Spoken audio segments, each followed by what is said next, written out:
On Friday on this broadcast, I made some pretty strong statements about information that we would release.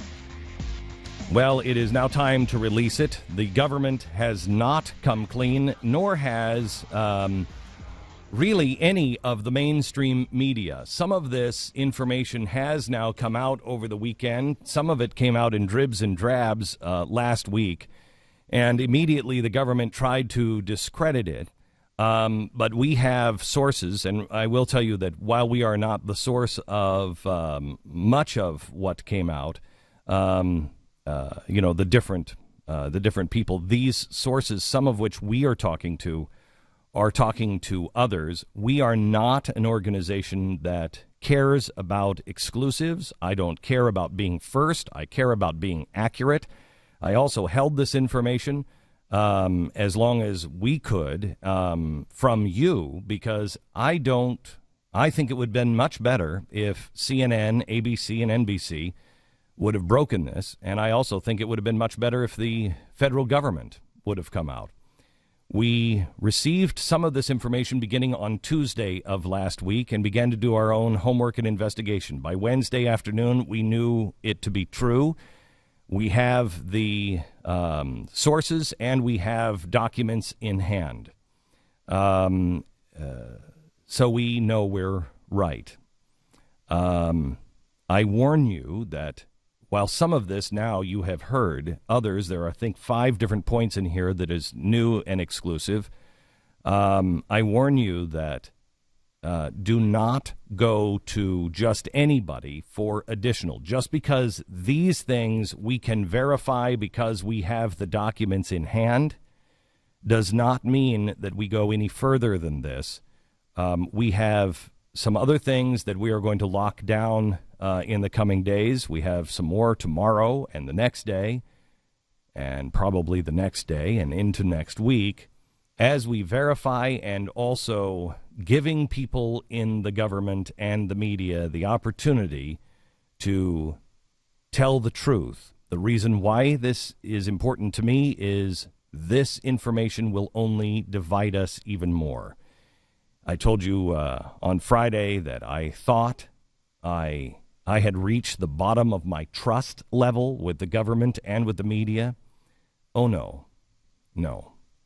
No, I haven't.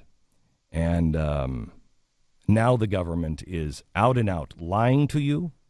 They are engaging in a disinformation campaign to discredit and destroy.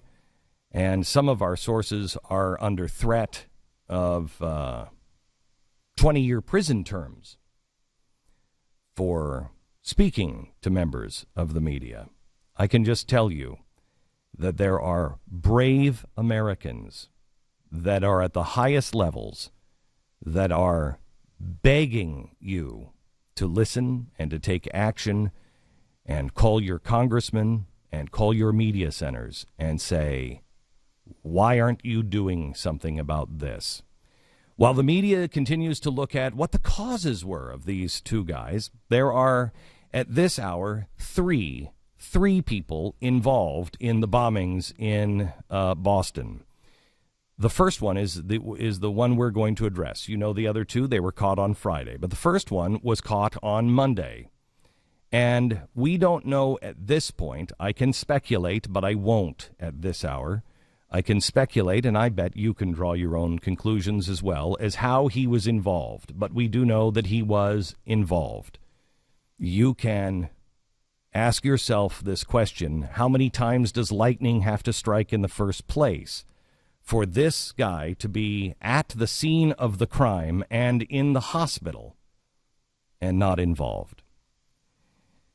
On Monday, following the bombings, a Saudi national was taken into custody in the hospital, having been injured in the blast. This is according to 2 FBI sources to TheBlaze.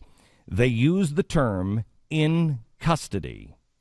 That evening, his Revere apartment was searched and property was taken out, according to an NCTC source. NCTC is the National Counterterrorism Command Center or something. I don't know. These are the people that Make sure everybody's talking to each other. This is the group that makes sure that everything is coordinated. It is the main center. In exclusive timeline details now, the next day, Tuesday, the NCTC issued an event file. An event file is very important. An event file means we have a terrorist. An event file calling for his deportation using Section 212(3)(b).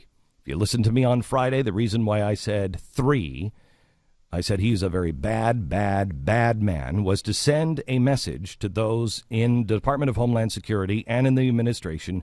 We knew he was a 3B status. 3B is about as bad as they come. This is somebody, if you get a 2123B tag, it means that you have demonstrated yourself to be a proven terrorist and engaged in proven terrorist activity. It was created by the NTC Field Watch commander at 4 p.m., and he was tagged as a 3B. These documents are time-stamped. Who actually tagged him as a 3B, we are not sure. We know the field commander or the Field Watch commander is the one who entered it. Which government agency said he's 3B, we don't know. But we do know this. It is almost impossible to charge someone with this. It is very, very difficult. You need solid evidence, because this isn't something that one group says, hey, 2123B. All of the departments have to agree that that evidence is strong enough to tag someone 2123B. It has to be almost certain proof and evidence. If any agency that is part of the NCTC disagrees with the charge, it cannot be applied.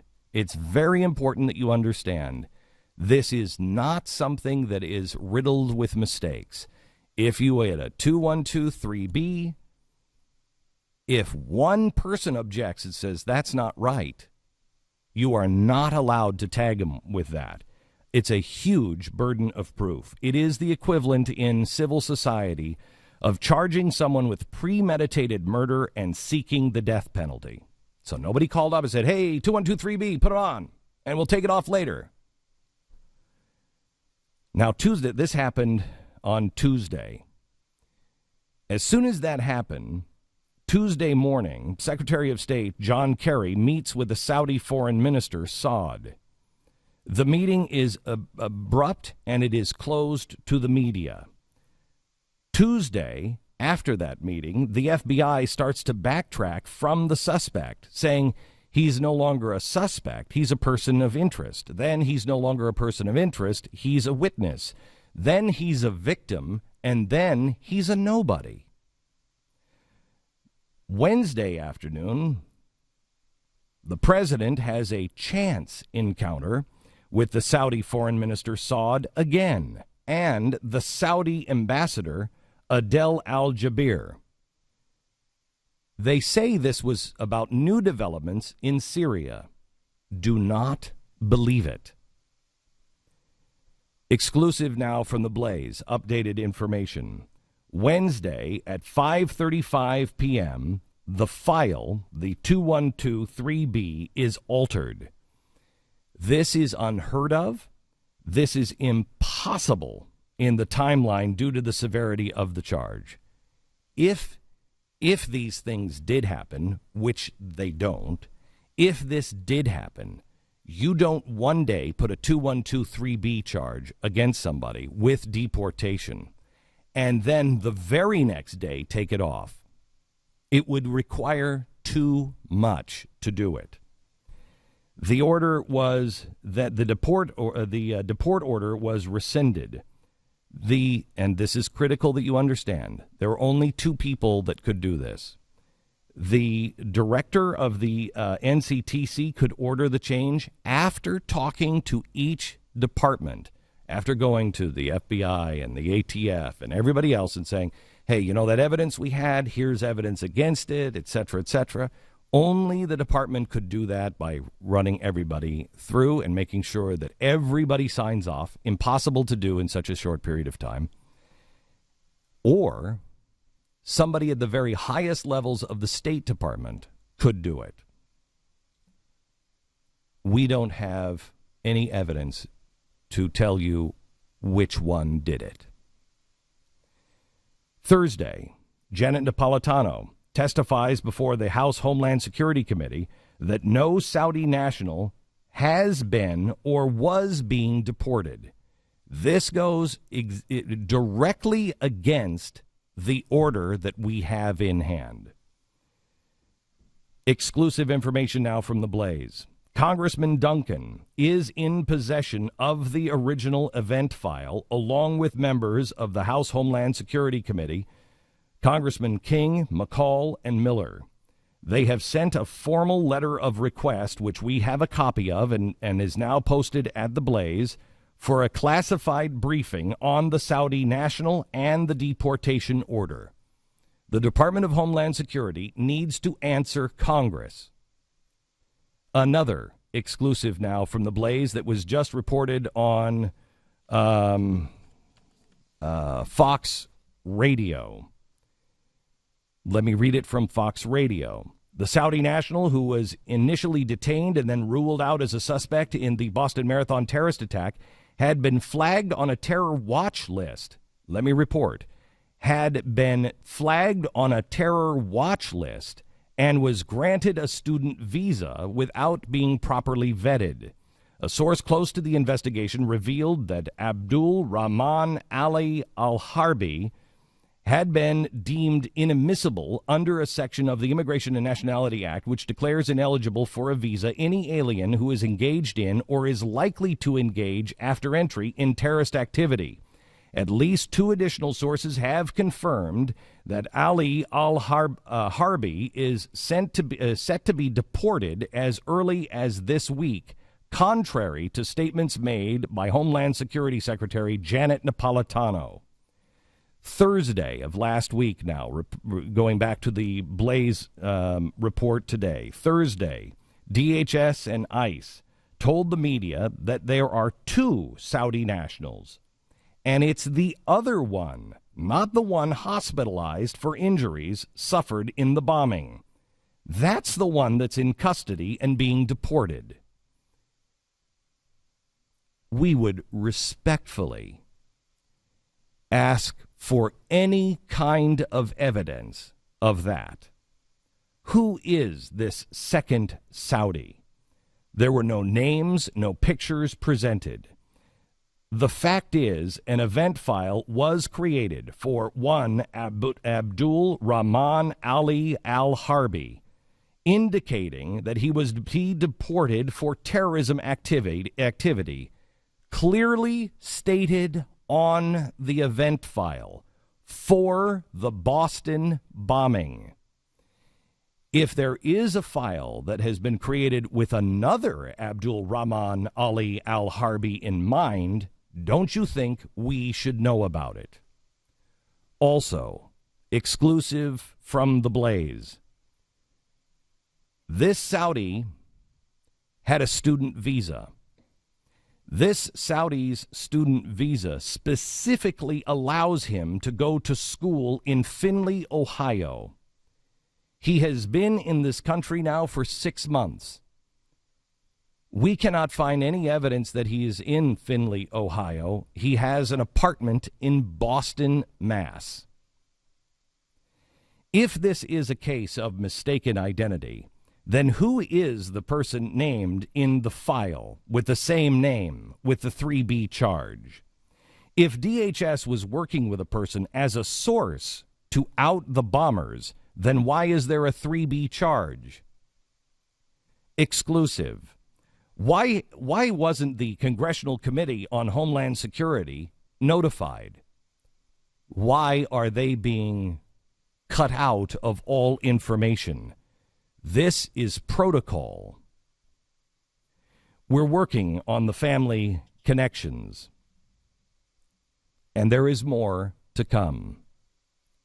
Sources tell us This will most likely now be kicked from DHS to the DOJ and labeled an ongoing investigation that just cannot no longer be discussed.